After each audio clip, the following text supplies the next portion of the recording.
Assalamualaikum warahmatullahi wabarakatuh. Selamat datang di podcast Rumah Salam. Perkenalkan, nama saya Abis Habihis dan saya di sini bertindak sebagai host. Dan hari ini kita akan ngobrol-ngobrol tentang sebuah topik yang sangat menarik bagi saya dan juga teman saya ini. Karena kebetulan kita baru aja menyelenggarakan sebuah kelas untuk anak-anak muda. Biasanya kan kalau kelas itu buat orang dewasa, pekajian-kajian gitu kan, seminar dan segala macamnya. Tapi hari ini khusus kita mau ngomongin tentang anak muda. Dan saya sudah mengundang sahabat saya, teman saya, Kak Andi atau Ustadz Andi atau Mas Andi, ya, Andi Alpi. Kita akan ngobrol dengan dia sebentar lagi. Saya sambut Ustadz Andi untuk masuk ke ruangan. Wah. Halo Ustadz Andi. Halo Mas Abi. Assalamualaikum. Waalaikumsalam. Silahkan duduk, terima kasih. Halo Ustadz. Halo. Ini apa nih panggilannya? Boleh mungkin dikenalin dulu. Kayaknya Mas Ustadz Andi atau aja Kak deh. atau apa Ya. ya? Silahkan dikenalin dulu. Gimana background, nama mungkin? Ya silakan. Nama lengkap saya Andi Alpi AM, asli Sulawesi.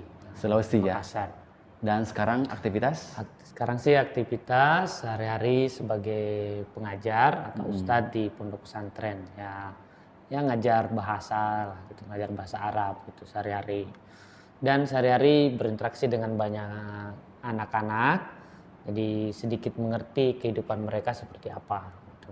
Oke. Tapi lebih pasnya dipanggil Mas Andi aja. Mas Andi ya? Iya. Oke. Jadi Ustadz mah nanti simpan dulu kalau itu ngajar ya.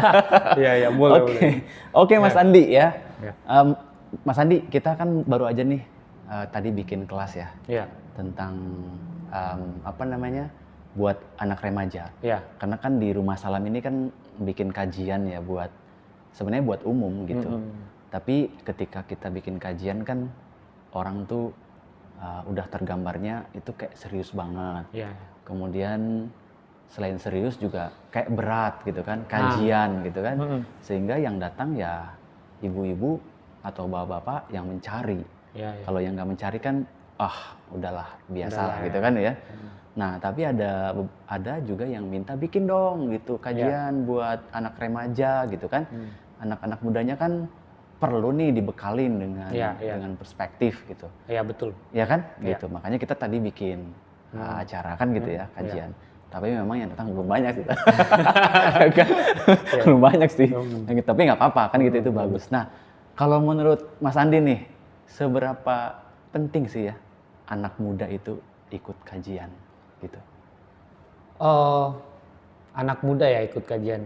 Kita ngomongin anak muda dulu ya. Iya, betul. Atau siapa sih anak muda itu gitu? Siapa ya kira-kira?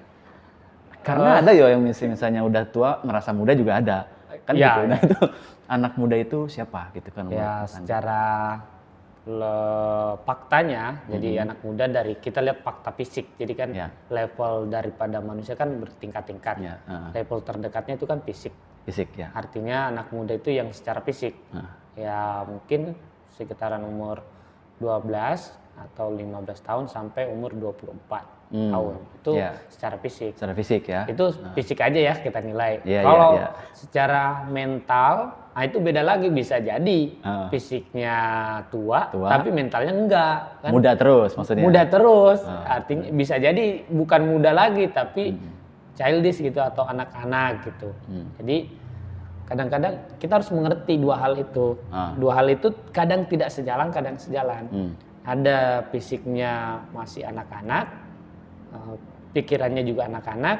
Ada orang yang udah dewasa, fisiknya, pikirannya juga dewasa. Dan ada orang tua, pikirannya juga sudah matang gitu. Ada contoh konkretnya nggak kira-kira? Kalau tadi kan dibagi begitu, kira-kira ada nggak contoh nih misalnya, nih orang nih kayaknya fisiknya udah tidak muda lagi. Oh gitu. banyak gitu. Ya? Banyak banget. Kita sebenarnya gampang banget lihat ya, kita ngelihat diri kita atau kita ngelihat orang sekitar kita. Contohnya kalau kita ngelihat orang tua di sekitar kita, ternyata banyak orang tua itu dia melihat misalnya menghukumi anaknya atau mengajarkan anaknya berdasarkan apa yang dia dapat di waktu muda. Itu kan artinya tidak bijak karena dia mengukur apa yang anaknya alami dengan apa yang dia alami.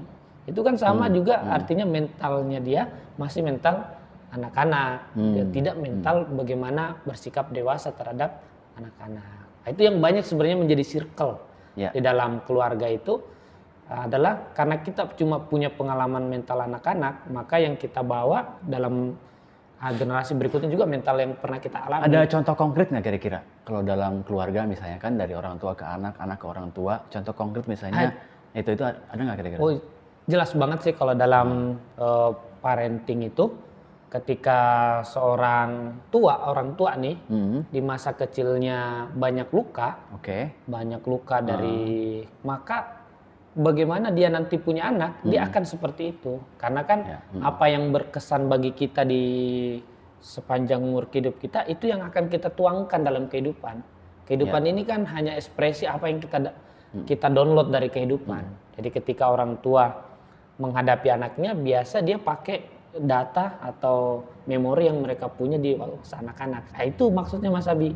Orang tua itu kadang-kadang walaupun umurnya udah tua, tapi dia pakai bagaimana dia diperlakukan di masa kecil. Secara mental. Begitu. Ya padahal secara usia itu jauh beda ya. Jauh beda. Gitu. Dan itu yang menyebabkan mungkin hubungan antara anak dengan orang tua tidak selaras. Tidak nyambung. Oke.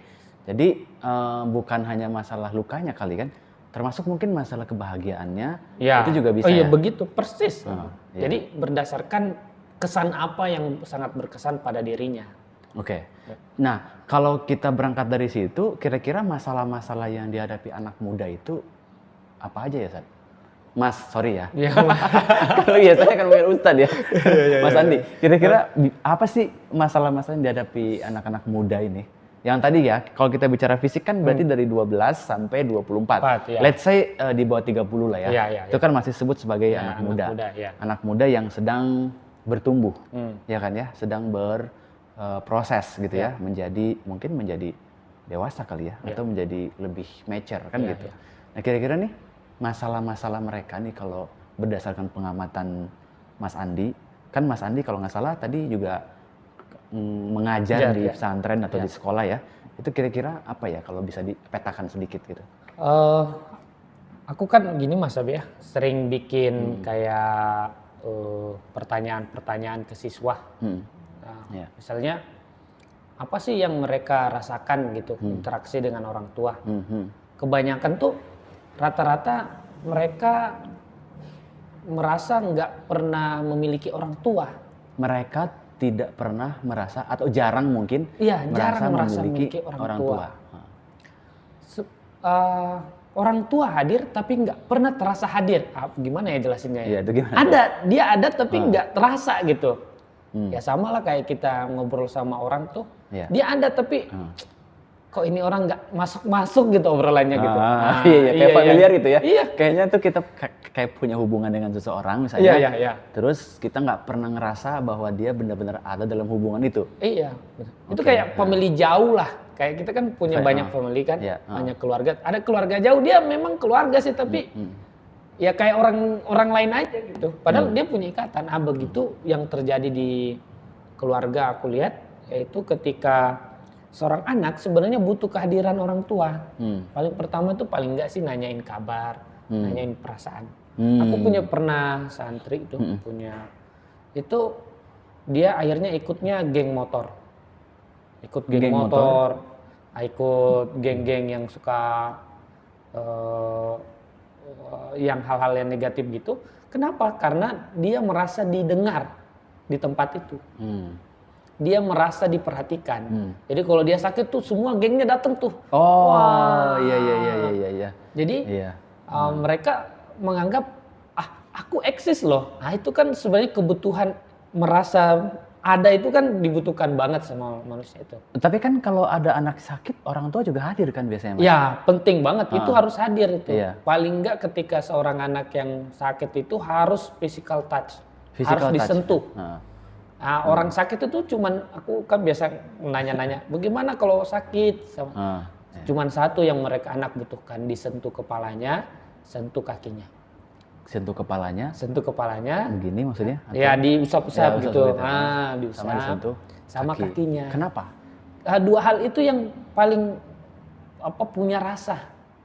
Nah, atau disentuh kepala, tangan, kaki. Ketika itu disentuh, anak merasa lu hadir. Tapi kalau orang tua nggak menyentuh mereka, orang tua sama sekali tidak hadir. Ukurannya begitu ya? Iya. Untuk anak-anak itu maksudnya? Iya. Kan? Untuk anak itu. Karena we feel love, kita ngerasain we feel beloved, kita merasa dicintai itu ketika perasaan cinta itu ada. Ketika orang tua hanya sekedar hadir tanpa melakukan sentuhan fisik, maka rasa cinta itu tidak dipahami oleh seorang anak. Oke. Jadi masalah yang ditemukan nih ketika tadi Mas Andi dialog dengan anak itu, salah satunya adalah ketidakhadiran. Apa namanya, perasaan atau apa namanya itu disebutnya? Ya kehadiran. Hubungan emosional yang intens dengan anaknya. Dan kalau itu tidak dipenuhi dalam perjalanan kehidupan anak itu, kira-kira ke depannya nih anak ini akan jadi seperti apa emang? Anak itu ketika dia punya keluarga akan memperlakukan sama dengan dirinya diperlakukan. Oke. Ketika dia tidak mau belajar. Aku punya banyak contoh. Aku lihat di pergaulan itu. Anak ini udah tua sih orangnya nih. Nah, lucu. Dia punya anak. Waktu kecil dia cerita, dia diperlakukan sangat mandiri oleh orang tuanya. Oke. Jadi kamu kesana kerja ini, kamu ngurus itu, pokoknya mandiri banget lah. Tapi bukankah itu bagus ya? Bagus. Tapi akhirnya anak tidak merasakan kehadiran orang tua. Akhirnya anak, tidak semua tapi kadang anak merasa gue sendiri di hidup ini, gue nggak. Ketika mereka rapuh, mereka tidak ada sosok yang membantunya. Memang mandiri bagus, tapi ketika anak dibiarkan terlalu mandiri, dalam pengertian ditinggal, akhirnya apa? Orang tua ini, aku lihat, perhatikan polanya, dia perlakukan begitu anaknya. Dia tinggal anaknya, dia tidak membimbing, tidak selalu bersama dengan anaknya.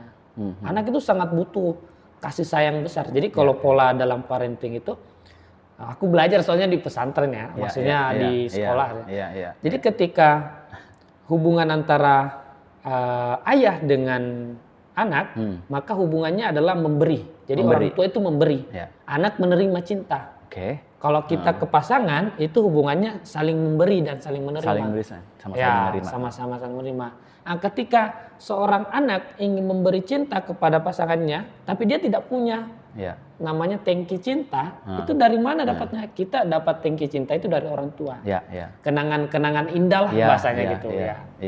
Iya, saya agak familiar dengan itu. Soalnya gini, kalau kita dari kecil memang tidak mendapatkan kasih sayang yang cukup gitu dari orang tua, maka kemungkinan besar ketika nanti kita udah dewasa, kita juga nggak bisa memberikan kasih sayang itu kepada anak-anak karena kitanya merasa kekurangan gitu kali ya. Iya, betul banget. Tapi kalau kitanya cukup, disayang sama orang tua, diperhatiin sama orang tua, sehingga tumbuh kesadaran di dalam diri kitanya, kita pun satu hari nanti akan memberikan itu pada anak-anak atau mungkin pada kemanusiaan pada umumnya kali ya. Iya, betul banget. Gitu kali ya. Iya. Makanya di kaidah itu, kaidah kehidupan ya, dia itu ada mengatakan barang siapa yang nggak punya, dia nggak mampu memberi. Tapi kenapa? Aku kan ngamatin juga nih. Ada seorang feminisme, teman aku feminisme, dia berusaha, ternyata dia berusaha memperhatikan banyak orang dari hidupnya, itu berangkat dari rasa marah sebenarnya. Dia protes kepada ayahnya tentang apa yang dia perlakukan kepada ibunya, akhirnya dengan rasa protes itu dia melakukan banyak hal untuk membela hak-hak perempuan. Itu bagus, tapi dia tidak menyelesaikan yang dalam dirinya. Dia berusaha sebenarnya menciptakan apa yang dia tidak punya. Kan kita selalu dalam kehidupan itu berusaha menciptakan apa yang kita tidak punya. Misalnya aku nih punya trauma satu. Di keluarga itu Bugis khususnya nggak sulit sekali mengucapkan rasa terima kasih. Orang Bugis itu ya, maksudnya secara ini ya? Ya banyak gitu. Banyak. Mengucapkan terima kasih, di bahasa Bugis itu nggak ada kata terima kasih. Adanya apa? Maaf. Jadi Tapi nggak ada kata terima kasih karena memang bagi mereka prinsipnya adalah terima kasih itu nggak perlu diucapkan tapi harus dibalas. Tapi secara psikologis anak butuh apresiasi namanya. Misalnya kalau anak lagi kan terima kasih ya. Bahasa Bugis itu nggak ada kata terima kasih. Karena memang mereka berprinsip setiap pemberian harus dibalas, makanya kata terima kasih dihapus. Karena aku dulu nggak biasa mendengarkan kata terima kasih, jadi aku balas. Aku selalu berterima kasih ke orang, selalu ngomong terima kasih. Walaupun sebenarnya biasa banget, kadang teman-teman tuh nanya, kenapa kamu selalu berterima kasih? Nggak tahu gitu. Aku selalu berterima kasih. Sebenarnya itu karena aku menciptakan sesuatu apa yang tidak aku punya. Dari mana dapat kesadaran itu pertama kalinya? Kan kalau ketika di dalam perjalanan hidup kan ketika kita nggak bisa keluar dari konteks itu, ya sulit kan mendapatkan itu. Itu titik balik mendapatkan kayaknya nih ada yang kurang nih. There is something wrong gitu ya. Ada something wrong gitu kan. Apa nih yang apa nih istilahnya? Turning point-nya gitu. Itu di mana? Kok ini jadi sebuah kesalahan? Padahal di sana kan bukan sebuah kesalahan. Tapi begitu sekarang dengan kesadaran ini mungkin dari mana dapat kesadaran itu? Dapat kesadaran ini tuh baru-baru aja. Kalau fase perjalanan hidup yang biasa saya baca, fase umur 27, Mas Abi. 27, oke. 27 itu fase seseorang mengalami perenungan hidup. Merenung apa yang telah terjadi kan. Akhirnya saya merenungkan, wah apa yang salah ini dalam hidup ini, kok gini. Mulai merenung gitu, fase 27. Akhirnya banyak belajar, banyak mendengar, banyak mengkaji. Paling pertama sih kalau bagaimana sih kita tahu sesuatu itu salah atau bukan salah siapa yang kayaknya nggak pas gitu. Nggak pas ya. Nah, itu adalah berjarak dengan sesuatu itu. Berjarak ya. Berjarak. Jadi seseorang itu harus punya ruang berjarak dengan sesuatu agar dia mampu melihat sesuatu itu dengan clear. Nah, misalnya kalau kita berada dalam satu lingkungan yang nggak bagus, coba tarik jarak jauh-jauh. Wah, nggak bener nih. Nah, kalau kita kan mau lihat rumah, apakah desainnya oke atau enggak, kan kita jarak dulu jauh. Nah, jadi itu berjarak itu penting. Nah, itulah yang kita sebut dengan awareness. Belajar menyadari. Nah, menyadari itu artinya berjarak. Nah, berjarak dengan sesuatu itu. Itu yang mau kita aku sama Mas Abi itu pengen itu. Oh iya, teman-teman. Jadi kita tuh bikin program namanya Youth and Awareness, anak muda dan kesadaran. Makanya tadi kan kita berangkatnya dari anak-anak muda. Kenapa anak muda? Karena ya anak muda lah yang sebetulnya nanti akan mengalami kehidupan di masa depan kan gitu. Dan sangat penting untuk membekali anak muda, ya kita lah gitu ya. Tidak usah jauh-jauh ngomong di mana-mana. Ya kita aja sendiri yang membutuhkan apa ya istilahnya, kesadaran seperti apa yang dibutuhkan agar hidup ke depan itu jauh lebih bahagia, lebih tenang, lebih nikmat kan gitu.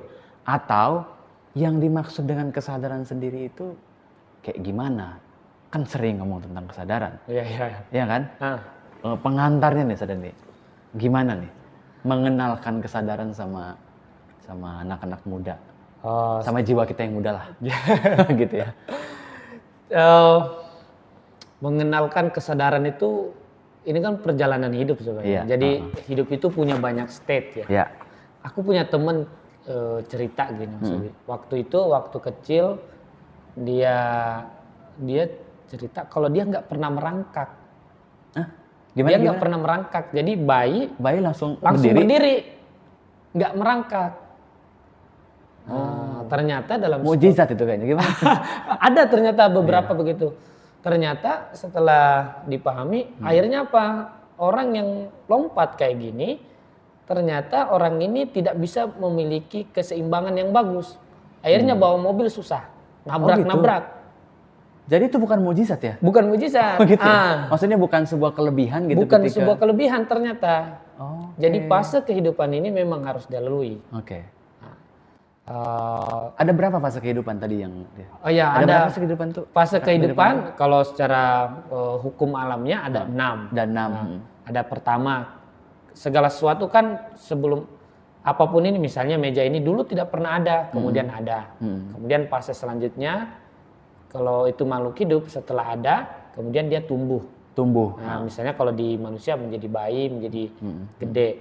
Setelah menjadi gede, tumbuh-tumbuhan berkembang, punya cabang, punya tangkai. Nah, setelah itu baru fase selanjutnya berbuah. Jadi ada, bertumbuh, berkembang dan berbuah. Oke. Nah, setelah itu, setelah berbuah, biasanya fase setiap benda apapun itu yang tumbuh, nah, misalnya pohon pisang, setelah berbuah, dia pasti akan masuki fase namanya menua. Oke, menua. Biasanya dimulai dengan paling atas. Nah, biasanya kalau sama loh, pohon pisang itu pasti dimulai dengan dia paling atas, daunnya mulai kuning-kuning. Tunggu. Jadi menuanya itu dimulai dari paling atas. Maksud tanda-tandanya. Tanda-tandanya. Kalau manusia uban gitu. Nah, itu maksudnya. Jadi kalau ubannya banyak itu sebenarnya tanda-tanda udah mulai menua. Bukan wisdom ya. Bukan. Ada banyak orang semuanya kan itu, wah wisdomnya banyak banget lu katanya. Boleh juga. Gitu. Atau mungkin bisa sejalan. Jadi semakin menua, semakin bijaksana. Nah, itu tanda-tandanya. Setiap pohon itu dia mulai dari atas. Nah, makanya kita lihat orang itu, dia akan mulai jatuh, pohon itu mulai hancur dari atas ke bawah. Nah, setelah menua, fase ke-6 itu namanya fase meniada. Dulu pohonnya ada, menjadi tidak ada. Menjadi kembali menjadi tidak ada. Jadi fase kehidupan begitu. Nah, setiap fase kita ini, kalau saya sama Mas Abi ini fasenya sebenarnya fase berbuah. Berbuah ya? Berbuah. Bukan bertumbuh lagi. Bukan bertumbuh lagi. Seharusnya udah punya banyak hal gitu. Banyak. Oke, terus. Fasenya udah fase berbuah ya? Berbuah. Artinya menua belum ya? Ya udah fase berkarya. Berkarya. Ya, Mas Abi kan ini udah mengerek salam kan fase berbuah. Berbuah, iya. Fase berbuah. Kalau saya kan fasenya mengajar, itu kan udah fase berbuah. Ya. Udah berbuah, memberikan sumbangsi untuk gitu. Fase berbuah itu juga bisa bermakna punya keluarga, punya anak, punya kekayaan, punya rumah dan segalanya. Itu fase seorang mengalami fase berbuah biasanya umur 24 sampai 48 tahun. 24 atau sampai 50 tahun. 50 tahun ya. Ya, kalau di Indonesia sih biasanya fase berbuah itu masa produktif itu sampai 60 tahun. Sampai sekarang kan udah 60 tahun. Iya. Fase berbuah itu setelah produktivitas fisik kita turun, maka kita harus masuk fase namanya fase menua. Ya, tapi kalau 60 telat itu udah tua. Ya, kita ambil 48, itu udah fase orang menua. Nah, di situ sebenarnya manusia siap-siap menyadari, oh iya, I'm not young more gitu. Aku nggak muda lagi. Aku nggak muda lagi loh. Bukan Young Forever ya? Bukan lagunya. Bukan ya. Bukan Forever Young gitu. Bukan Forever Young ya. Iya, bukan lagu Forever Young atau lagunya Lana Del Rey, Young and Beautiful. Itu bagus juga tuh. Iya. Kawan-kawan nanti kita bikin nyanyi ya. Oke, terus jadi apa banyak. Iya. Kenapa lagu Forever Young itu menarik di Indonesia? Karena banyak orang yang masih pengen itu. Masa muda itu masa yang the best lah. Iya. Selalu menjadi masa yang segala hal masih bisa diraih gitu. Iya. Nah, kita harus aware bahwa hidup ini punya fase yang harus dilewati dan terpaksa. Iya. Nah, yang masalahnya Mas Abi, kalau kita udah tua tapi fisik, tapi mental itu tidak ikut. Itu yang ingin kita garap sama Mas Abi, bagaimana antara anak muda ini mengerti bahwa step kehidupannya gimana. Jadi itu yang aku maksud aware. Aware. Jadi sadar aku apa sekarang ini? Ada di fase mana? Fase mana? Gitu. Aku saat ini. Apakah aku di fase baru lahir, bertumbuh, berkembang atau berbuah, atau menua, atau mati gitu mati. Ya? Wah, gimana? Iya. Kalau orang berada di fase bertumbuh dan berkembang ini harus menyiapkan banyak pupuk. Di fase berkembang itu, pupuk kan? Pupuk, itulah fase belajar. Dan itu nanti kita Mas Abi, kan yang ingin kita sampaikan bagaimana awareness ini sampai ke anak muda. Aware itu kita artikan di sini bukan perspektif spiritual yang terlalu dalam. Iya. Kita ringan-ringan aja. Ringan aja. Aware itu, gue apa gitu? sadar gue sebagai apa gitu sekarang ini, aku ini apa gitu, itu aja. Jadi gue pelajar apa yang gue harus prepare untuk masa depan gue. Gue umur segini fase berkembang, apa ya? Pupuk apa yang gue harus makan gitu. Makanan apa yang gue harus makan, nutrisi untuk prepare masa depan. Prepare-nya pendidikan, sekolah, agama, kesadaran dan seterusnya. Ini banyak hal yang harus di-prepare di masa tumbuh dan berkembang. Gitu. Betul. Saya setuju banget. Kenapa? Karena kan hidup sendiri kan secara nature memang dia naturalnya adalah bertumbuh kan. Betul. Kalau makanya anak-anak muda sekarang itu termasuk beberapa yang lagi sharing gitu dengan saya, Mas Andi, orang itu tidak dikatakan hidup kalau dia nggak ada pertumbuhan. Artinya no motion, no life gitu. Tidak ada gerak, tidak ada hidup, kan gitu ya. Kan gitu ada istilahnya begitu ada yang beberapa ciptain. Jadi nature-nya memang bertumbuh. Tapi dalam proses bertumbuh kan ada banyak nih hambatan-hambatan. Dan hambatan tuh mungkin aja datang dari ketidaksadaran kali ya. Betul. Artinya ada loh Mas, orang itu tidak tahu di mana dia sedang berada. Artinya di fase mana. Kalau tadi kan Mas Andi bilang ada bertumbuh, berkembang, berbuah, sama menua, dan satu lagi adalah meniada. Ada orang dia cuma ada doang itu aja. Gua ada kok. Gua nggak tahu lagi apa itu. Gua ada. Ya, baru satu kan. Ada kan? Baru ada doang. Ada doang itu. Yang bahaya kalau sampai tua ada bulu. Ada terus. Tapi tumbuh enggak, berkembang enggak gitu. Jadi beban masyarakat itu. Jadi beban kehidupan kan gitu. Kayaknya gimana ya, Tuhan kayak nyesel nyiptain dia kan ya. Gitu. Jadi Tuhan udah kasih kan segala bentuk properties dalam kehidupan itu dalam manusia untuk dia bertumbuh. Ada orang misalnya contoh beli iPhone atau beli handphone yang propertiesnya bagus, tapi digunakan buat cuma buat ala kadarnya aja. Dia kan cuma ada doang berarti. Iya betul. Ada doang. Ada doang. Dia nggak berkembang. Apalagi gitu. berbuah. Beli iPhone cuma kameranya doang. Itu ada begitu. Iya. Gitu. Jadi mungkin bisa digambar gitu nggak sih? Iya betul banget. Kalaupun ada hambatan, kira-kira hambatannya apa? Sebenarnya kita harus mengerti bahwa kita berada di fase mana yang banyak bermasalah itu Mas Andi. Ketika fase berbuah. Ketika fase berbuah malah ada masalah. Iya, di situ yang paling banyak masalah. Kenapa? Karena dia nggak prepare di masa berkembang dan bertumbuh. Ketika fase masa berbuah, kan itu fase berbuah artinya memiliki keluarga, memiliki relasi. Itu dia udah masuk nikah nih, tapi nggak prepare waktu masa sebelumnya, nggak menyiapkan pendidikannya, tidak menyiapkan kesadarannya, tidak menyiapkan parentingnya, tidak menyiapkan sebagai macam hal yang harus dimiliki itu. Nah, itulah yang ingin kita bahas. Jadi bagaimana prepare bagi anak-anak muda ini di masa berbuah? Boleh nggak saya katakan, ketika dia tidak prepared untuk dia bertumbuh ke depannya di masa berbuah, buahnya nggak bagus? Atau dia buahnya busuk? Atau buahnya apa? Gimana sih? Dia tidak panen atau dia tidak, atau justru apa gitu? Jelas. Pasti buahnya tidak ketika dia nggak prepare. Dia nggak menyerap banyak pupuk yang baik. Mungkin dia menyerap tapi pupuknya jelek. Atau nggak nyerap pupuk, nyerapnya racun.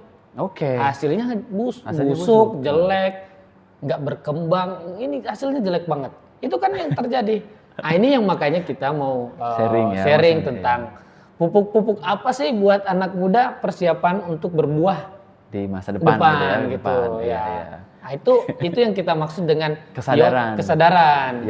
Youth and awareness. Salah satunya dalamnya tentu pembahasan spiritual karena kan harus seimbang. Terus juga tentang agama, tentang banyak hal lah tentang sharing kehidupan yang biasa kita lihat. Oke. Jadi kalau kita boleh sedikit tarik sebuah hari ini kesimpulan bahwa kesadaran yang mau di-sharingkan nih Mas Andi dengan anak-anak muda atau dengan youth gitu adalah kesadaran untuk melihat satu posisi dia di mana. Itu ya. Posisi dia di mana? Apakah di bertumbuh atau berkembang atau berbuah. Kedua, dari situ baru mulai bisa dipetakan pupuk-pupuk apa aja yang dibutuhkan. Betul. Ya kan gitu kan? Betul. Itu yang kemudian nanti di-sharingkan ke Iya, depannya betul. kan gitu. Jadi Iya. harapannya begitu teman-teman nih yang mau ikutan itu ya tahu masalah yang sedang dihadapin. Betul. Kedua dari situ mencari cara bagaimana mengatasi masalah itu. Ya kan? Betul. Nah, kesadaran yang akan menemani, yang akan membimbing mungkin Membimbing, ya, ya. atau kita menemukan kesadaran itu. Itu kali Mas Andi ya? Ya, betul Bang. Ya, oke. Jadi di berikutnya kita akan ngomong tentang apa kira-kira? Kita bisa ngomong tentang anak muda dan cinta. Anak muda dan cinta. Cinta, ya. Jadi cinta dulu yang dibutuhin. Cinta dulu sebagai pupuk Pupuk pertama. pertama adalah cinta. Cinta. Ya? Cinta. Itu Karena, pupuk dahsyat cinta. ya. Oke. Bisa Pupuk nanti pupuk selanjutnya rasional. Iya, atau pupuk selanjutnya banyak hal pupuk banyak ya. Tapi pupuk pertama adalah cinta. Cinta. Ya? Wah, menarik itu pada ya menarik.